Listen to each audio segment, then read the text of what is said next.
Revelation chapter 2 verses 12 to 17. Ang compromising church sa Asia Minor nga kung saan gisulatan sa atong Ginoong Jesucristo. So mao kini ang simbahan sa Pergamum.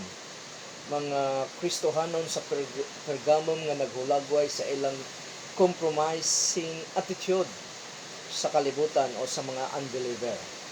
So, kung atong tanawon, ang Pergamum is a wealthy city in Asia Minor, which temples devoted of idol worship and it's full of statues, altars, and sacred moves. So, idolatros kining lugar kining Pergamum. The famous large library of 200,000 volumes later sent to Egypt as a gift of Antony to Cleopatra was also its treasure of the city. So kining library nga gihatag ni Antony ngadto kay Cleopatra sa Egypt ay nahimo kining well known nga library sa ilang kapanahunan during the time of the apostles. Ang tawag nini sa gihatag kini dito sa Egypt sa Alexandria. So isa sa mga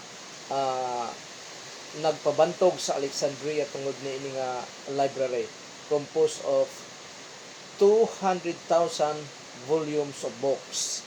So tan-aw nato dinhi karon ang atong Ginoong Jesucristo, ang iyang pagpaila sa simbahan sa Pergamum o sa mga Kristohanon sa Pergamum og ang mga Kristohanon usab sa Pergamum kung unsa ang ilang hulagway. So tan-aw nato nang una si Jesus Christ og ang iglesia o simbahan sa Pergamum, mga Kristohanon sa Pergamum. Gipaila dinhi sa atong Ginoong Jesucristo sa Revelation chapter 2 verse 12 nga siya ang judge sa mga Kristohanon. Jesus is the judge of the Christians. Matod pa dinhi sa verse 12 ng chapter 2 ng Revelation, to the ministers or to the angels, to the pastors of the church at Pergamum writes as follows. This is that he who has the sharp two-edged sword says. So, unang-una ang gihulagway sa atong Ginoong Jesucristo nga siya ay ang espada or sunda nga duhag sulab. Mao ni ang unang-unang gipakita sa atong Ginoong Jesucristo sa simbahan sa Pergamum. Gumatod pa niya dinhi, I know where you dwell. So, alam na alam daw sa atong Ginoong Jesucristo kung mas asa na himutang o nagpuyo ang mga Kristohanon sa Pergamum. Actually, they are residing at Pergamum, pero ang pananaw sa atong Ginoong Jesucristo ay lahi. The Lord described Himself as has the sharp double-edged swords, which symbolizes as the Word of God. So, kining duhay sulab nga espada ay nagsymbolize kini sa pulong sa atong Ginoong Dios. Matod pa sa Hebrew chapter 4 verse 12, Hebrew chapter 2 verse 12 mao ni gingon, kay ang pulong sa Dios buhi o gamhanan. So unsa daw ang pulong sa Dios? Buhi o gamhanan.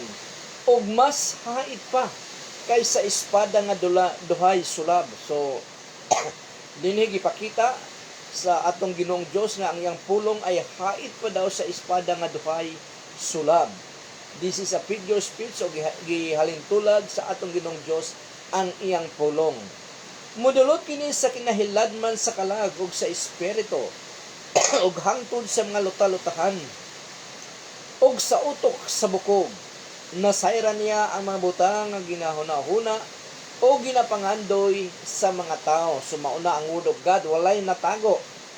Sama sa atong Ginoong Dios ay hayag ang tanang panghitabo nining kalibutan na sa usa ka Kristohanon. Maungusab ang duhay sulab daw, walay nakatago sa pulong sa Ginoo. Nasayra niya ang mga butang nga gihuna-huna o ginapangandoy sa mga tao. Hebrew chapter 4 verse 12 to siya. This very word is also the Lord's basis of His judgment very soon. Mao kini ang basihan sa atong Ginoong Jesucristo dahil ang atong Ginoong Jesucristo ang gitugyanan nga mahimong judge sa buhi man og mga patay sa atong Ginoong Dios dahil siya ang Son of Man, munang siya ang gihatagan sa atong Ginoong Dios og otoridad nga mohukom sa mga buhi ug mga patay. Dili ang God the Father, dili ang Ginoong Dios, kundi dili ang atong Ginoong Jesucristo. Matod pa sa John chapter 12 verse 48, Adunay maghukom sa mga tao nga nagasalikway kanako. Kinsa nag-istorya din ang atong Ginoong Hesukristo. Adunay magahukom or maghukom sa mga tao nga nagasalikway kanako og dili mo dawat sa akong mga gipanudlo. Ayaw gi-reject ang iyang teaching ni Jesus Christ. Ang mga pulong nga akong gipanudlo mao ang maghukom kanila sa katapusang adlaw. So the word of God will judge them, especially to the people who reject the word of the Lord Jesus Christ. Ang iyang pulong mismo ang mag-judge, ang maghukom sa mga taong nag-reject kaniya. The sharp double-edged sword is also pictured as the Lord's weapon of destroying His enemy. Mao kini ang kasangkapan, mao kini ang hinagiban sa atong Ginoong Jesucristo nga mopatay, mo destroy sa iyang mga kaaway, as Revelation chapter 19 verses 13 to 15 declared. Matod pa dinhi, nagsulob siya bisti nga gituslob sa dugo. Kinsa kini? Ang atong Ginoong Jesucristo in His second coming. Nagsulob siya bisti nga gituslob sa dugo, gitawag siya nga pulong sa Dios. Pulong sa Dios, Word of God. May nagasunod kaniya nga mga sundalo nga gikan sa langit, nga nagasakay usab sa puti nga mga kabayo, og ang ilang bisti limpyo og puti. So perhaps this is the Christians or the angels. Nara diha basta nagasunod kaniya ang iyang mga sundalo. Verse 15, nagagawa sa iyang baba ang hait nga espada nga mao ang iyang gamiton sa pagpildi sa tanang mga nasod, ug walay makabatok sa iyang pagdumala. Ipakita gayon niya ang hilabihang kasuko sa makagagahom nga Dios ngadto kanila. So ang puot, ang galit sa atong Ginoong Dios, sa Dios Amahan, ay pagadalhon sa atong Ginoong Jesucristo in His second coming to destroy His enemies. Kinsa kini ang iyang mga kaaway? Ang mga tao nga ayaw mutuo kaniya. Ang non-Christians, ang mga tao nga ayaw mutuo kaniya og walay pakabana sa pagsunod, sa pag-submit sa iyang written word. Mao ang iyang i-destroy sila. Matod pa din sa verse 15. Ang iyang gamiton, ang duhay sulam nga espada. Ikaduha, Jesus Christ and the Church of Pergamum. Ikaduha, the Lord's commendation to the church being faithful and true to Him. So, ang Church of Pergamum or mga Kristohanon sa Pergamum ay gidaig sa atong Ginoong Dios, being faithful sa atong Ginoong Jesucristo, being faithful and true sa atong Ginoong Jesucristo. Revelation chapter 2 verse 13 mo gingon, Satan's throne is there. So ang trono daw sa Pergamum naa nahimutang. So sila nakapuyo, ang mga kining mga Kristohanon nakapuyo sa Pergamum, pero diha mismo sa Pergamum naa diha ang trono ni Satanas. Matod pa din sa verse 13. Satan's throne is there and yet you are true to me. So bisag anaa ang grabe nga impluwensya, anaa ang pag-persecute sa mga Kristohanon sa ilang kapanahunan sa Pergamum, pero nagpabilin silang matinud-anon sa atong Ginoong Jesucristo. And did not deny your faith in me, even in the days of Antipas, my witness and faithful friend, who was put to death among you in the place where Satan dwells. So makita nato dinhi ang pagka matinud-anon sa mga Kristohanon sa Pergamum. So, grabing umukong. Grabing ubo na. Niyari ako sa ubo. Ikatulo, so, ang ikaduha ay gidaig sa atong Ginoong Jesucristo ang mga Kristohanon sa Pergamum. O ang ikatulo, In view of their residence were Satan's labor. Sumatod ko pa kanina, nagpuyo sila sa Pergamon pero diha usab ang trono ni Satanas ni anang lugara. Verses 12 to 13 muning gingon, I know where, verse 12, I know where you dwell. 13, Satan's throne is there, and yet you are true to me, and did not deny your faith in me, even in the days of Antipas, my witness and faithful friend, who was put to death among you in the place where Satan lives or dwells.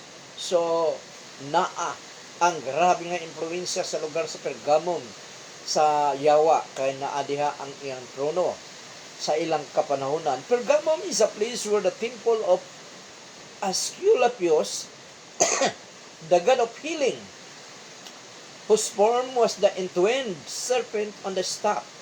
So, mao kini ang lugar nga anaa ang temple ni Asclepius, god of healing. This is a medical symbol of today, and perhaps the word Satan's throne is referring to this temple. So, pwedeng niya nga templo nga kung saan ang ilang tawag ni ani, ang ilang symbol nasa tungkod, sa staff tungkod nga magkaluha nga bitin nga muna ang symbol kanon sa medical nga sa atong kapanahonan, medical symbol sa atong kapanahonan karon. So muna nga asa sila nagpuyo dito sa Pinoy-anan ni Satan o trono gayud mismo ni Satanas. Ikaupat, so in view of their truthful and faithfulness to Jesus, so makita nato dinhi ang ilang pagka matinud-anon og pagkamalahotayon, faithfulness sa atong Ginoong Hesukristo. Sa verse 13 lang gihapon, Satan promise is there, and yet you are true to me, and did not deny your faith in me. So, bisag grabe nga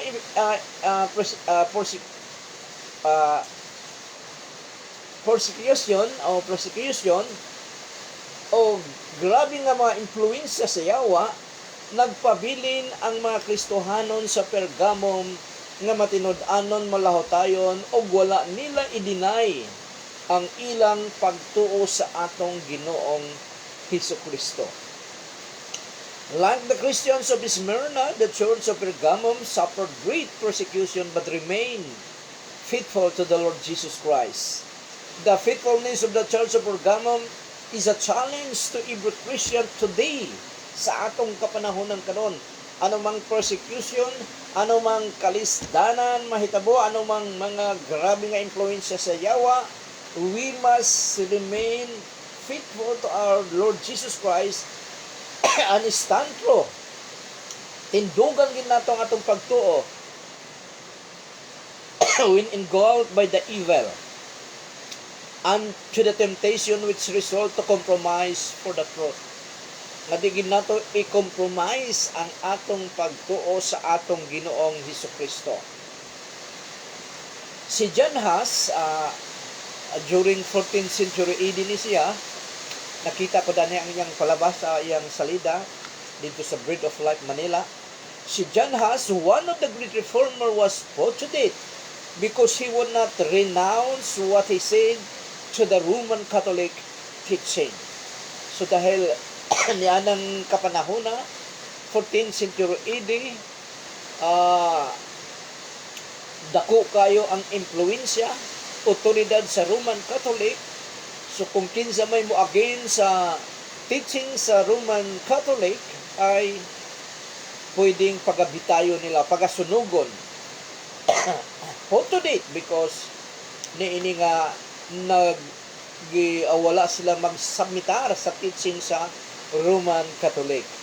In July 6, 1415, he was born at the stake. Sunugon siya nga dili naman cross, gipatindog sa kakahoy, tapos sunugon siya dito. In July 6, 1415, John Huss was born at the stake.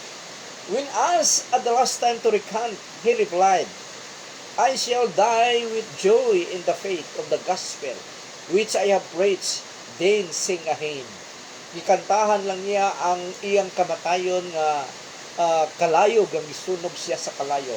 Siya ay mikanta. Has died, o si John has died in the flames, but his word remained smoldering until Martin Luther felt their warmth and wrote and spoke them again 100 years later.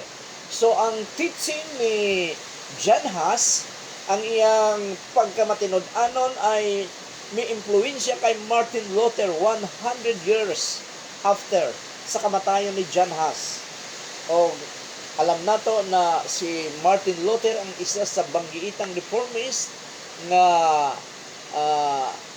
daghang mga Protestant churches ang nahimo tungod sa iyang pagkontra sa sayop nga teaching sa Roman Catholic. Wycliffe si Wycliffe man ay gisunog sa Roman Catholic dahil gitranslate niya ang Bible into English. So gisunog siya sa Roman Catholic o dahil po siyang martyr isip pag-translate sa original nga words from Greek or Latin nga translation sa Old and New Testament to English munang hinungdan nga gisunog siya, gipatay siya. So Wycliffe, John Huss, Martin Luther considered the Bible worth for dying. Nga gipakita gid nila nga angayang pakamatyan ang pulong sa atong Ginoong Dios. Jesus Christ and the Church of Pergamum, 5, the Lord's accusation to the church. Even matinud-anon kini nga mga Kristohanon, doon nagihapoy malahotayon sila, pero doon nagihapoy sila makabutang gisaway sa atong Ginoong Hesukristo. Dili pareha sa Smyrna nga wala gigikasaway ang atong Ginoong Hesukristo. Pero kining Pergamum doon na siya nakita nga wala niya magustuhi.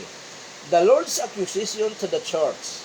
Revelation chapter 2 verses 14 to 15. Pagmatod pa din Yet I have a few things against you, because you have with you some that cling to the teaching of Balaam. So, na mga Kristohanon ining lugar nga ilang gisunod o gidawat nila ang teaching ni Balaam.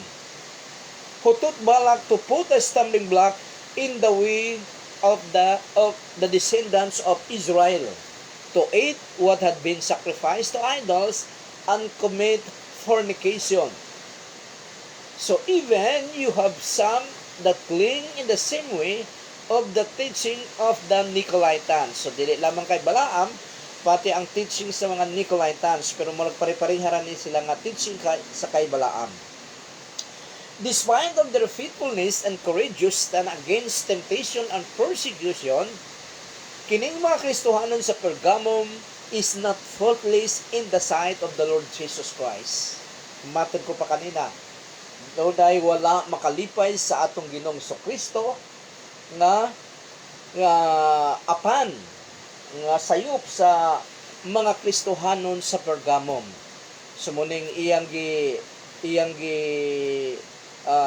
confront sila.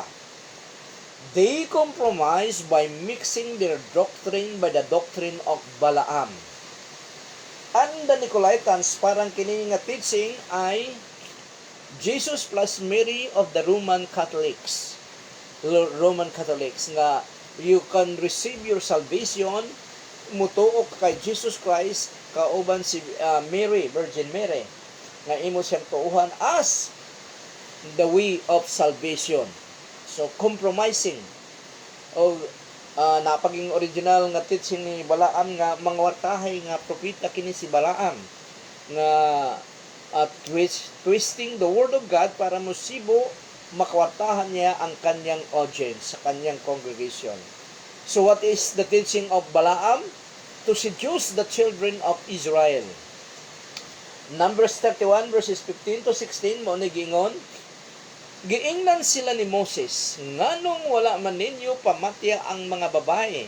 Mga babae ni sa Moab, kung wa ko masayop, dahil ah, gipapatay gid sa atong Ginoo, sa Pior. Gipapatay gid sa atong Ginoong Dios tanan nga mga lumulupyo dito, mga hayop kahayupan, kinahanglan nga pagsulong nila, mapildi nila, pero pamatyo nila ang tanan para walay maka-influence sa kanila balang araw. So nga matod pa din sa verse 15, matod pa ni Moses, nganong wala man ninyo pamatya ang mga babae. 16, sila maoy hinungdan nga gisalikway sa katawan sa Israel ang Ginoo didto sa Peor, pinaagi sa sugyot ni Balaam. Og tungod niini nahiagom ang Israel sa kamatay. The curse of Balaam to the Israelites. Muning ang curse ni Balaam to the Israelites ay turned into blessings. Bisag gi-curse niya, wala maunsa ang mga Israelita, na giblisi noon sila, o muni ang sugyot ni Balaam. Torn into blessings, but his counsel made the Israelites corrupt in the sight of the Lord. Nahimong corrupt ang mga Israelites nga ang ila, wala na sila mo sunod sa atong Ginoong Kristo sa iyang teaching, gisagulan na nila compromising style. What is the teaching of Balaam? Ikaduha, it leads to the Israelites to spiritual adultery. Numbers 25 verses 2 to 3. Ang maong mga babae nagdapit sa mga Israelita pagtambong sa mga paghalad alang sa ilang mga Diyos-Diyos. O ang mga Israelita nangaon og misimba sa ilang mga Diyos-Diyos. Niining paagiha, ang Israel misimba kang Baal, ang Diyos sa Peor. So makita nato din nga tungod sa mga kining mga bayhana nga wala pamatya sa mga Israelita, maoy ang nag-impluwensya sa mga kalakinan sa Israel para musimba sa Diyos nga si Baal sa ilang nining mga bayhana. Ang ilang Diyos ay si Baal. So misulod siguro sila sa templo o misimba, mi-offer, muning compromise nga pagsimba sa tinuon nga Diyos nga gisimba usab nila ang dili tinuon nga Diyos. Muning adultery, idolatry, spiritual adultery. Og misilaob ang kasuko sa Ginoo batok sa Israel, munang ilang hundreds of Israelites ay namatay, gipamatay sa Ginoo tungod niini nga binuhatan. This incident shows the children of Israel join in worshiping the Baal of Peor, which results of the Lord's anger that burned them. The enemy, si Satanas has many tactics ning yawa. Kung di ka niya madala sa away, dito kalipat-lipaton sa pag-compromise. So daghang tactic ng yawa. If di cannot take you by force, he will take you by friendship. So di man nila kaya nga makig-away by force, higalaon na lang o para mag-compromise sa against nga teaching sa atong Ginoong Diyos, sa atong Ginoong Kristo. Matod pa sa James or Santiago sa Binisaya, James sa English chapter 4 verse 4, mga maluibon, wala ba kamo masayon nga ang pagpakighigala sa kalibutan maoy pagpakig-away sa Diyos? Kay kadtong buot makighigala sa kalibutan, nakig-away sa Diyos. Kalibutan, kining giingon nga kalibutan din mauni ang mga tao nga wala mutuo sa atong Ginoong Kristo. Wala musunod sa pagtulunan sa atong Ginoong Kristo nga anaa sa Bible. So munang mingon siya din nga ang pagpakighigala sa kalibutan sa mga tao nga dili tinuod nga Kristohanon ay pakig-away sa atong Ginoong Dios. So kini nga pakighigala ay pakipagsandurod gini binarkadahay gini nga style nga naghigala. Dahil ang kalibutan pwede natong mahimong friends, pero ingat kita nga dili kita nila ma-influensya. Dapat sila ang ma-influensyahan sa mga born again Christians. Spiritual adultery was the kind of wickedness the Lord hated most. Pareho sab kini sa pagsimba sa mga Deus Deus. They are degrading the Almighty God into their own level. And the people who do this produces this kind of sin and consequences. Matod pa sa Romans chapter 1 verses 23 to 27, Romans chapter 1 verses 23 to 27 mao ni gingon. Kay wala sila magsimba sa Dios nga walay kamatayon, kundili sa mga binuhat nga mga Diyos nga sama sa dagway sa mga tao nga may kamatayon. Mga langgam, mga mananap nga upat ang tiil, og mga mananap nga nagkamang. So, nagsimba sila sa mga estatwa niini nga figura, estatwa sa tao, munang Diyos nga ng Diyos man dili tinuod nga Dios. Munang di nahimong Diyos. Images that niluluhuran in giampuan mo ng pagsimba sa mga Diyos-Diyosan. Verse 24. Tungod sa ilang pagkabuang-buang, gipasagdan sila sa Dios sa pagbuhat sa mga malaway nga mga butang nga ilang nagustuhan. Busa makaulaw ang ilang gibuhat ngadto sa ilang isig ka lalaki. So, ang ilang pagsimba sa Diyos ay miresulta sa pagbuhat sa butang nga kontra sa atong Ginoong Dios.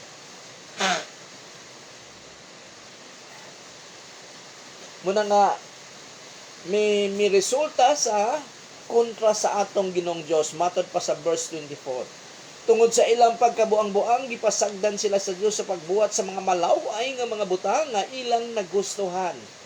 Busa makauulaw ang ilang gibuhat ngadto sa ilang isig kalalaki o isig kababaye. Unsa man yung isig kalalaki o isig kababaye nga gibuhat nining mga tawo nga nagasimba sa Diyos-Diyosan. Verse 25. Gilisdan nila ang bakak. Giilisdan nila og bakak ang kamatuoran mahitungod sa Dios. Gisimba nila o gialaganan ang mga binuhat sa Dios og dili ang magbubuhat nga dalaygon sa walay katapusan. Amen. So unsa ilang gisimba? Ang mga binuhat sa ilang kamot, estatwa ang ilang gisimba.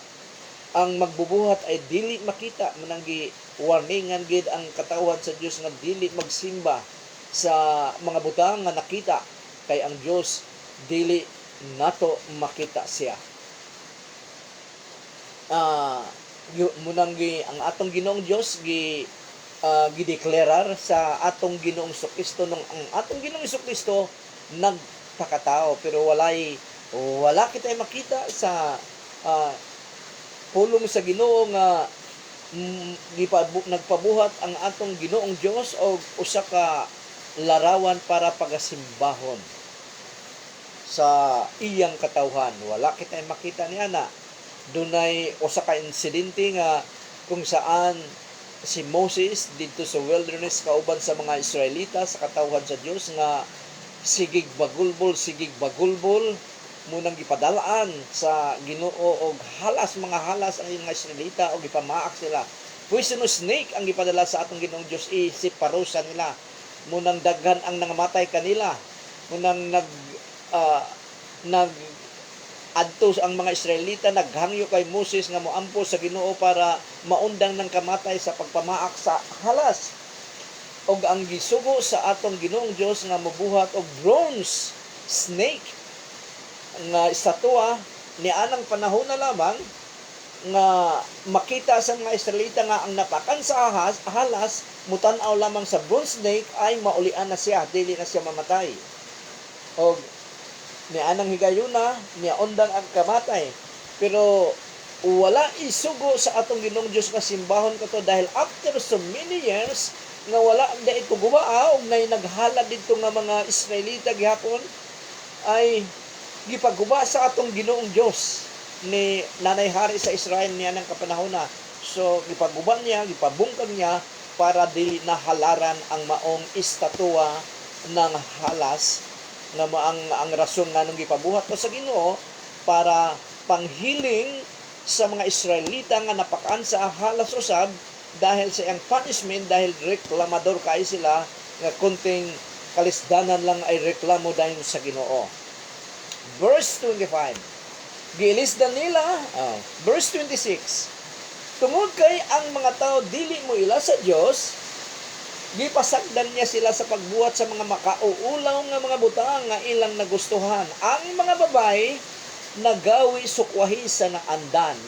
Tungod kay ang ilang isig ka babae mao ang ilang giasawa-asawa. So ang tawag nini kaning mga tumboy ay galit gid ang atong Ginoong Dios niini, ang atong Ginoong Dios, dahil ang normal nga dapat nilang sundon ang babae ang iyang himuong asawa or bana, ang lalaki dili kaparehas niya nga babae. Verse 27. Mausab ang mga lalaki, wala na sila makigilawas sa mga babae nga mao ang nahisubay sa kinaiyahan. Mao na ang nahisubay sa kinaiyahan nga ang lalaki ngadto sa babae, ang babae ngadto sa lalaki. Kung dili ang ilang kaibog ana sa ilang isig kalalaki, makauulaw ang ilang gibuhat sa ilang isig kalalaki. Og tungod nining gibuhat nila nga sala, so sala gyud kining mga butang nga giingon dinhi sa pulong sa Ginoo. Ang mga tao nga nagbuhat niini dili gayud makasulod sa gingarian sa Dios, bagus ikalabay siya ngadto sa dagat-dagatang apoy, lake of fire, silot sa Ginoo. Matod pa dinhi og tungod niini gibuhat nila nga sala, og tungod niini gibuhat nila nga sala, silutan sila sa Dios sa silot nga angay gayod kanila. Munang ang key reason dinhi dahil wala na sila mosimba sa tinuod nga Dios, ang ilang gisimba ay ang binuhat sa tao, ilang mga binuhat ginapasan-pasan nila pero ginasimba nila. Muna nga gipasagdan sila sa Ginoo nga magkasala gayud para masilutan sila. Parehas na sa atong mga anak nga kung gahi kani kayo sa mga gagmay pang atong anak, gahi gigulo sige badlungon tapos di gigabato, sige pasagdan tani kay para matagam. So muni ang giingon sa Ginoo, matagam. Balaam is a real prophet of God, but he used his gifts for making money. Ikaduha kining pangwarta. He is the Judas Iscariot of the Old Testament, si Balaam. John chapter 11, muning gingon, allowed sila kay gisunod nila ang batasan ni Cain, o gisunod usab nila si Balaam, kay bisan nasayra nila nga dautan ang ilang nabuhat, nagpadayon pagyapon sila tungod sa ilang kahakog sa kwarta. Sama usab sila kang pura nga nagrebelde sa Dios, busa silutan usab sila sama kaniya. So ang audience din ni Jude ay ang mga Kristohanon, iyang simbahan sa ginalid ni Jude, na kung saan giwarningan sila sa mga false teachers, false prophet, nga ang batasan parehas kay Balaam, parehas kay Cain, parehas kay Kora, o uban pa. So muna nga ang atong gitanan dinhi si Balaam, mga wartahay usab, dili lang compromise yan, mga wartahay usab. Sumatod ko pa sa nangagi kong mga pagtudlo nga delikado ang kwarta gayon, nga usa sa mga tactic sa iyawa para madala niya ang usa ka Kristohanon, madala niya, mayudjud niya para kauban silang mag-suffer dito sa punishment sa atong Ginoong Kristo, sa atong Ginoong Dios sa impyerno. Matod pa, yun nga matod pa sa atong Ginoong Kristo sa matod pa sa atong Ginoong Kristo sa Matthew chapter 6. Kuha ko na sa iyo. Chapter 6 na you cannot serve two masters. You cannot serve God and money. So giabay gyud sa atong Ginoong Kristo ang kwarta ug siya. Nga kung dito ka sa kwarta lang, dito ka. Kung dili ka sa ako ka. Muna nga mauni ang batasan ni Balaam. Nagiingnan na siyang Ginoo sa Ginoo nga ayaw pag-uban kay Haring Balak o naning mga delegates niya nga gipakuha sa imo. Ayaw pag-uban, bahalag suhulan kag grabe nga kwarta. Kaso miuban gid si Balaam. O munang mga wartahay yun, munang batasan. So ang Kristohanon nga bisag kontrary na sa teaching sa atong Ginoong Kristo, ay iyang itwis ang pulong sa Ginoo para makakwarta, impyerno gid siya. Ang unang tao nga miadto sa impyerno ay laog sa kwarta, hakog sa kwarta. Katong gipakita nga istorya sa atong Ginoong Kristo, Lazarus and the rich man. Ang rich man hakog kayo sa kwarta, dili wala siya pakialam sa uban, basta ang iyang kwarta para lang sa iyang kagalingon. Pagkamatay niya, diretso siya sa impyerno. Nasa Lucas chapter 16 verses 19 to 31.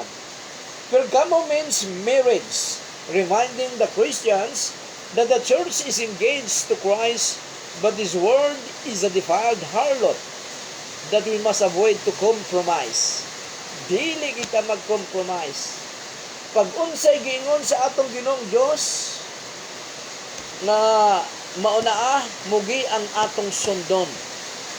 Dahil kung dili nato sundon, gisupak nato, gidisobey nato ang atong Ginoong Hesukristo. Revelation chapter 2 verse 15, kusog kaing ulan. Revelation chapter 2 verse 15, the teaching of the Nicolaitans is just similar that of Balaam. Matod pa sa verse 15, so even you have some that cling in the same way to the teachings of the Nicolaitans. So ikaw no, Jesus Christ and the Church of Pergamum, the Lord's command to the church, ang sugo sa atong Ginoong Kristo sa mga Kristohanon sa Pergamum. Verse 16 ng Revelation chapter 2. Repent at once. So kinahanglan nga mag-repent ang usa ka Kristohanon pag wala na siya mosunod sa atong Ginoong Kristo. Klaro kayo. Doon ay mga Kristohanon na klaro kayo ang mga tudlo sa atong Ginoong Kristo, mga sugo sa atong Ginoong Kristo. Halimbawa sa kaminyoon, halimbawa sa sex apart from marriage is a sin. Klaro gikay na. Ang uban ilalang ko anon, dili kin magpakasal. Tapos nagingon nga dili makihalubilo, dili pwedeng ang katawan sa Dios, dili pwedeng manguyab, makipag uyab man ka o ngadto sa dili Kristohanon, sa unbeliever. Wala mo to sa atong Ginoong Kristo, pero kuha lang gilapas lang gihapon. So klaro, daghan kayong mga klaro nga sugo sa pulong sa Ginoo nga ang buhaton sa usa ka Kristohanon nga sundon lamang niya kini, pero gilabag niya kini. Muna nga ang silot sa Ginoo na agid permanente sa iya bisag mula gina ang giingon dinhi sa atong Ginoong Kristo nga pag ang usa ka Kristohanon ay nagbuhat sa dili kagustuhan sa kaniya sa atong Ginoong Kristo, ang giingon niya dinhi, repent at once or else I will come to you. So ang paghinulsol gyud, ang pagrepent, ang paghinulsol sa sala mo nang gisugo sa atong Ginoong Kristo. Ikapito, the Lord's demand and promise to the church sa mga Kristohanon sa Pergamum, verse 17. Let all who have ears give heed. So ang kada usa nga mayroong pangduno, pangdinig. So kinsa man ang nakadungog sa pulong sa Ginoo, kinahanglang mamati siya to what the Spirit is saying to the churches. So munang ikapito, so muna nga nagdemand gid ang atong Ginoong Hesukristo, ang atong Ginoong Dios nga pag nadungog mo ang iyang pulong, nasabtan mo ang iyang pulong, kinahanglan mag-submit ka gid niini. Give heed. Revelation chapter 2 verse 17, the demand, Christian must obey and not compromise. Little who have an ears, give heed to what the Spirit is saying to the churches. He who overcomes, to him I will give him. So kinahanglan gyud nga mahimong overcomers, the promise he can receive. So unsay promise sa atong Ginoong Kristo, kung ang usa ka Kristohanon nagkasala siya, mag-repent siya, biyaan niya ang iyang kasalanan, mo-turn away siya from the same. Matod pa din let all who have ears give heed to what the Spirit is saying to the churches. He who overcomes, to him I will give some of the hidden manna. Hidden manna, figure of speech ni siya, pero doon nag-rewards. Hidden manna ang ihatag sa atong mga Ginoong Kristo sa mga overcomers ng mga Kristohanon. Nga nung nag-overcome sila, dahil nakasala sila, nag-repent sila, o gibiyaan nila ang ilang kasalanan mo nang ang reward, matod pa din ni, hidden manna on a white stone, and written upon the stone, and known only to him who receives it, a new name. The believers of Pergamum were restricted to eat food sacrificed by idols. Instead, the Lord will give them manna. Kung sa maning manna, mauni ang pagkaon gikan sa langit sa mga Israelita in the wilderness. Wala sila magtanom sa wala sila mukaon og rice o sa mana. Ang atong Ginoong Dios nagpaulan kada adlaw, kada buntag sa mana para mo'y ilang mahimong pagkaon. Muna nga, instead the Lord give them manna, just what their ancestors have eaten in the wilderness. Nato ni makita, Exodus chapter 16. White stone in their time is used in the courts of law to represent acquittal. In contrast to a black stone, which would indicate condemnation. It is also used as a ticket to gain admission of a feast. In the near future, as overcomers, kita nga mga nag-overcome, nagmadaogon, will be in the face of our Lord in glory with our name written in it. So muning gingon sa Revelation chapter 19 verses 7 to 9, celebration sa pag-abot sa atong Ginoong Kristo. Manghugyaw kita og magakalipay o daygon ta siya, kay miabot na ang panahon sa kasal sa karnero, kasal ni Jesus Christ. Ang iyang pangasawanon kinsa man ang mga Kristohanon, wedding of the bridegroom. Verse 8, gibistihan siyang puti nga limpyo kaayo og nagsinaw pa. Kinsa gibistihan ang mga Kristohanon. This is speaking. Nya na. Ang maong bisti nagakahulugan sa matarong nga mga binuhatan sa katawhan sa Dios. Ang white dress nagihatag sa atong Ginoong Dios sa iyang kasalan on the future ay mauni ang matarong nga mga binuhatan sa mga Kristohano, katawhan sa Dios. Unya mingon ang anghel kanako isulat kini, bulahan ang mga tawo nga giimbitar sa kumbira sa kasal sa karnero. Mingon pagayod siya, tinuod kini nga mga pulong sa Dios. The Lord demanded us that being His bride, we should not compromise to the way of the world. If not, He will come and destroy the offenders. Mao na nga mga igsoon, ang sala sa Church of Pergamum, bisan sila ay matinud-anon, pero dunay kulang sa ila.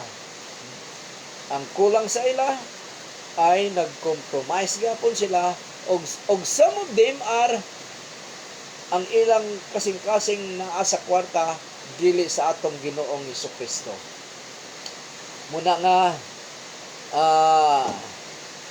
ang Biblia gyud nagtudlog gyud, ang New Testament nagtudlog gyud.